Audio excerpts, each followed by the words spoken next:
Have you ever dreamt of making your own croquembouche tower or perfect French eclairs? Well, if so, you'll need to know how to make choux pastry. So I'm going to show you how to do it. So I've got half a cup of full cream milk, half a cup of water. I've got about a teaspoon of sugar and half a teaspoon of salt. And I've got 100 grams of cubed butter. I'm going to pop this onto low heat and allow the butter to melt. Once the butter's melted, I'm going to crank up the heat, bring it to the boil, and then turn the heat off completely.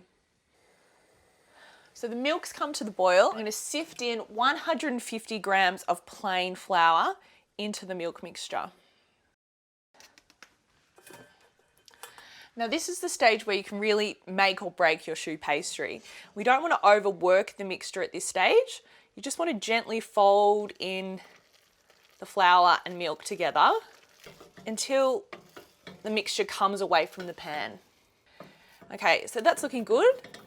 And I'm going to pop it back onto the heat. So I'm just thickening up the mixture slightly, just for about 1 minute. Just remove it from the heat completely and put it into a bowl to cool down for around about 5 to 10 minutes. So the pastry's been sitting here for about 10 minutes and you can see that there's no longer that big whoosh of steam coming up. So it's still warm, but it's ready for the eggs to be added. So I've got 4 whole eggs. Make sure they're at room temperature. I'm going to add 1 in at a time. And then you don't have to worry about being too precious with the pastry anymore. Work 1 egg well into the pastry before adding the next. Now this process can also be done using a stand electric mixer fitted with a paddle attachment. Now we're looking for the pastry to become nice and smooth and shiny, and we're looking for a thick ribbon consistency. So this is looking lovely and smooth and glossy, and now it's ready to be piped into whatever shape that you want to make your choux pastry. So I like using a strong piping bag, but you can totally use a disposable one as well. Now I fitted my piping bag with a wide round nozzle. Now I'm going to make some mini eclairs and also show you how to make a profiterole or a small profiterole. Now the best way to do it is to put your piping bag straight on a 90-degree angle and just push down firmly and across. I like to keep about a 5 centimetre distance between each of my pastries because they will expand while cooking. So pushing down firmly and then pull up. Now to make profiteroles, we're just going to pipe 1 large round, just like that.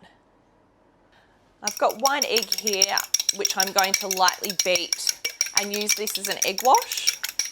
This will just make the profiteroles and eclairs shiny and golden in colour. You don't actually have to do this if you prefer a blonder pastry. And a little trick that I was once taught when making choux pastry is to get a little bit of water and just splash it onto the pan, just a little bit, and that helps create steam, and then the choux pastry will rise. Now, that's just one of the little things that I do. It could be an old wives' tale, but I always do it. So I'm going to do it today. Now I've preheated the oven to 200 degrees to get it really hot, but I'm going to put it down to 180 to cook these through for around about 20 minutes.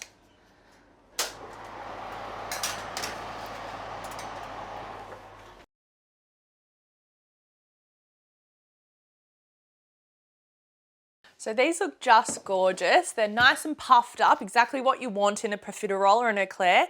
And just to check that they're cooked properly, just tap the bottom and you'll hear a hollow sound. It'll be quite crisp. If you think they're not cooked through properly, you can put them back in the oven, but make sure that you don't open your oven door until about 70% through the cooking process. You don't want to open it too early or else your profiteroles or eclairs will just deflate. But these are looking good.